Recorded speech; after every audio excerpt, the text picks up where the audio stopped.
Hello, and welcome to Hedgehog Storytime, where I read my weird original fiction. The following story is part of the Mayhem Cerebrum project, linked to the playlist in the description below. Yes, you have to read them all. No, that is not a request. We need some more Katya in our lives. I feel like we need some more Katya. We always need some more Katya. We need some Katya being, if not happy, then at least getting something for herself, you know? Her stories are meant to be a little lighter hearted than her origin stories, even if still tinged with the bizarre and the macabre and the weird, because it's me. So, fun fact about this story. While the last Katya story was very much so kind of a play on the original Call of Cthulhu narrative, this one is based much more strongly on the works of psycho author Robert Bloch. He wrote a lot of Cthulhu mythos stories. Specifically, he wrote a bunch that take place in Egypt. So while this story is less directly based on any of his, it definitely takes some notable inspiration. So without further ado, here is Katya Borozova and the Forgotten Temple, Part 1.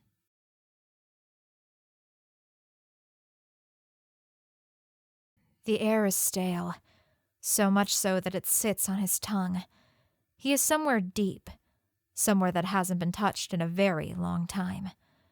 Though he feels as if it should be wet and dripping, it is instead dusty and dry.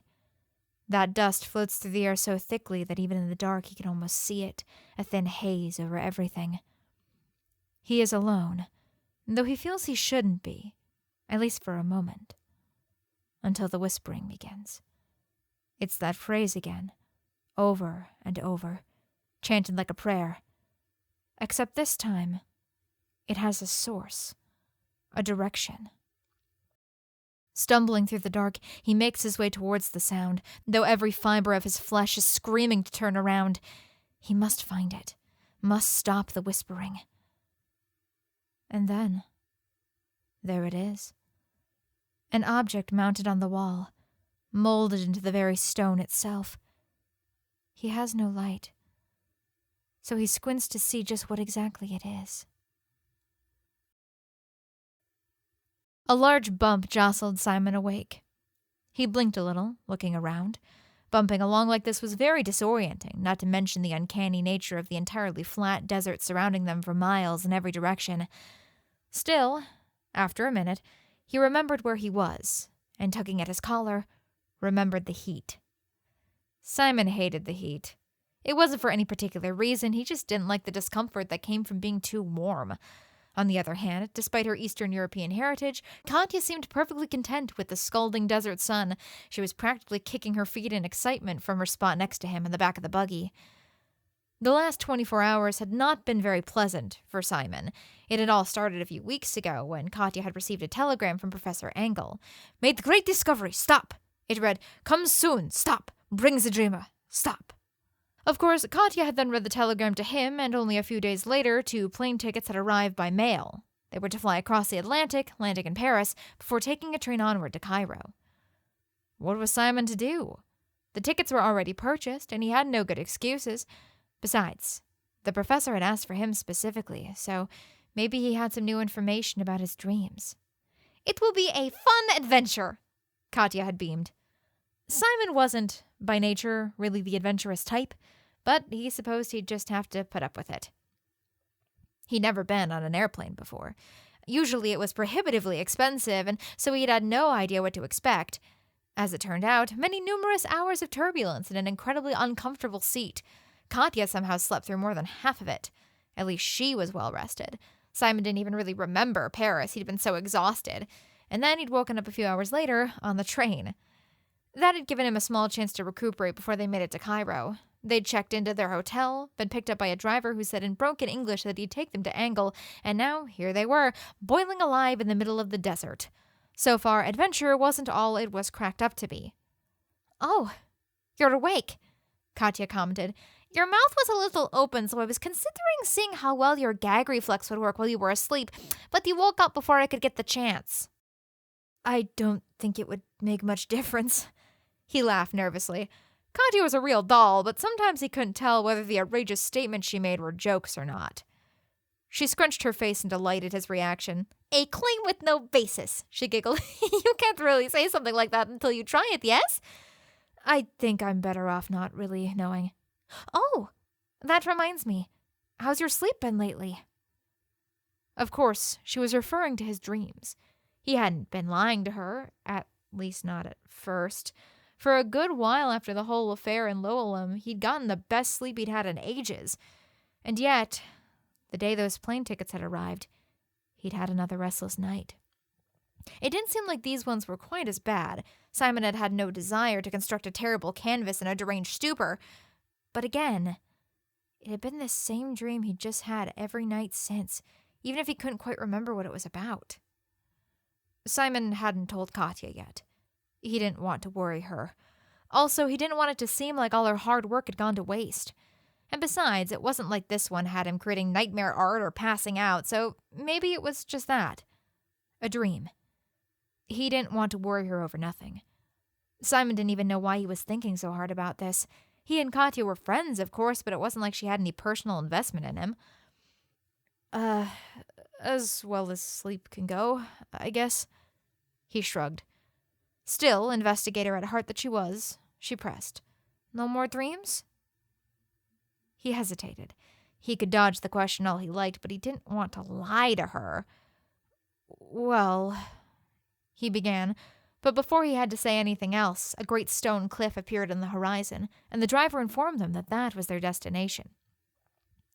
Luckily for him, Katya was easily distracted. She bombarded the driver with questions, though he confessed he didn't know much, only that a new tomb had been discovered way off in the middle of nowhere. "Very strange," Katya frowned. "Typically, the Egyptians like to bury their important dead all in one place." Simon, of course, had no answer either, but for whatever reason, the thought of tombs was making him shudder. Eventually, they reached the expedition camp. Several tents were set up around the outside of the entrance, some open and clearly for planning and other such investigating, and some closed off. Simon wondered if some of the archaeologists were sleeping out here.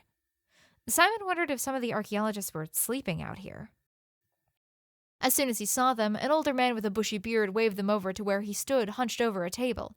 "Ah, Katya, my dear," he beamed, embracing her briefly, before turning to Simon. "And Mr. Duvet, I had no idea a paths would cross again, especially under such unusual circumstances." His speech was slightly clipped with minor German affectation. "I'm surprised you even remember who I am, Professor," Simon admitted. "The lecture was very large." Engel's grin was surprisingly visible under his graying beard. "Of course I do. You were always in the back doodling, and yet you somehow still managed to participate more than most of the class." "You know, I'm embarrassed but not surprised that was the impression I left. I am truly sorry that I was not present in your time of need." Engel changed the subject. "But I am so glad you thought of me." "And I'm glad you hired Katya. I don't know where I'd be without her." "Probably not in the middle of Egypt." Katya clearly wanted to get the formalities out of the way and onto the subject of tombs. "Ah, yes, of course. Keeping me on track as always, Katya." Engel waved them over to the table he'd previously been working at. There was, among many other tools and documents, a large map laid out in its center. "So, to get a lay of the land, the pyramids of Giza are here." He gestured at the folded paper. "The Valley of the Kings is here, and currently we stand," he pointed all the way across the map, "somewhere around here." "And you said you found the tomb here?" Katya frowned. "And it's not the pyramid or monument. It's strange that it's not closer to the valley." The professor shook his head. "Not at all. This tomb is much older than that. Older than Giza, too, as a matter of fact." "That's old," Simon said lamely, trying to add at least something to the conversation. "But that's strange." Katya frowned. "Even before Giza, pharaohs were still being put to rest in step pyramids and such." "Ah, but you see, this tomb's occupant is not a pharaoh." "Then who were they?" Engel pushed his glasses up the bridge of his nose, looking a little embarrassed. "We're still not quite sure yet. The hieroglyphics are very antiquated, so translation is slow." Simon interjected, realizing there might be something he could add. "Before we get too into the weeds, what does all of this have to do with me?" "That's right," Katya nodded vigorously. You said specifically to bring Simon as well. Why? His face brightening, Engel suddenly looked awfully proud of himself. 1 month ago, if you'll recall, was that terrible incident in Lowellham. Yes, it was quite impossible to forget. At that time, we were struggling with a very important inscription, one placed very prominently in the entrance chamber. We were sure we had gotten it right, yet it kept coming out as gibberish. And then, after the incident, I received Katya's letter. I wrote to explain the whole situation since we used a lot of his research, Katya explained. Astonishingly, she spoke of a phrase you kept muttering in your sleep, my boy. The professor turned to him, and I couldn't believe my eyes. It matched our gibberish phrase perfectly. Simon's blood ran cold. He had been trying to forget them, those words that felt more like claws digging into his brain than enunciated air. It felt like serendipity, too much so to ignore. Engel continued without heed. I wondered if bringing him here might yield some additional knowledge, I suppose, about this place. What do you want me to do, exactly? Simon asked, not a bit incredulously. He had to think about that one for a second. Well, I don't quite know myself, Engel admitted. I figured maybe seeing the tomb might cause you to potentially remember a part of the dream you'd forgotten. You'll never know. Katya shrugged. I thought at first your knowledge of art might come in handy.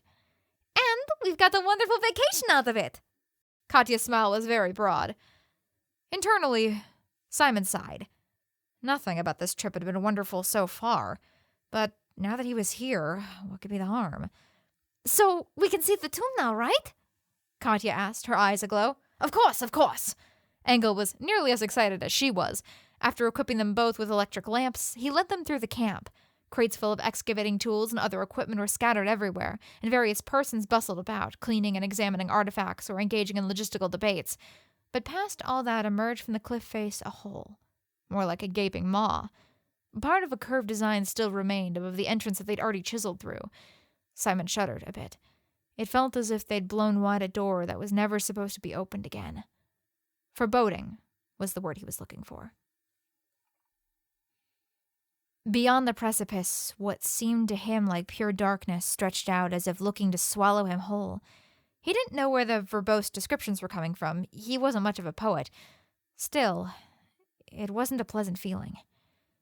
Onwards they walked, both Katya and Engel seeming oblivious to the oppressive atmosphere. It must have been all in his head. He repeated the sentiment over and over as they passed over the threshold. Inside it was cooler, at least.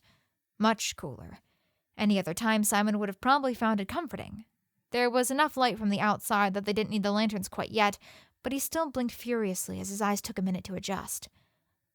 For an Egyptian tomb, the antechamber was surprisingly large. Though some effort had been made to polish the stone that made up the walls and floors, not much else in the way of ornamentation had been attempted. There was another room carved out on both the left and right side, whose purpose Engel explained was unclear, though he noted the presence of some treasures which the archaeology team were currently examining. Right in front of them was the only wall with any sort of decoration. You were right. Katya shivered a bit from the sudden temperature drop. This must be quite old. It's too simple. Also, she glanced back and forth, where is the actual tomb? Engel looked a bit embarrassed. We don't actually know yet, he admitted. Then how do you know it's even a tomb at all? Simon asked. It's referred to as such. Engel gestured them over to the far wall, where several rough rows of hieroglyphics and a few other images were chiseled into the rock. See? A very basic translation might be, to all who seek to plunder this tomb, may we meet very soon in the underworld. A classic curse upon any who would dare disturb the burial ground. But here... And now he gestured to the bottom row of text. He didn't need to explain it. That's my gibberish, Simon said quietly. He didn't know why, but the symbols made some sort of bizarre sense to him. That they are, Engel nodded. Good eye. I tell you, they were confounding our linguist. He was just about to pull his hair out by the time I received your letter. It really was a stroke of good... But it was then that they all jumped a little. Someone was calling Engel from outside, yet even that little thing had caused such a reaction. Clearly they were all feeling a little tense.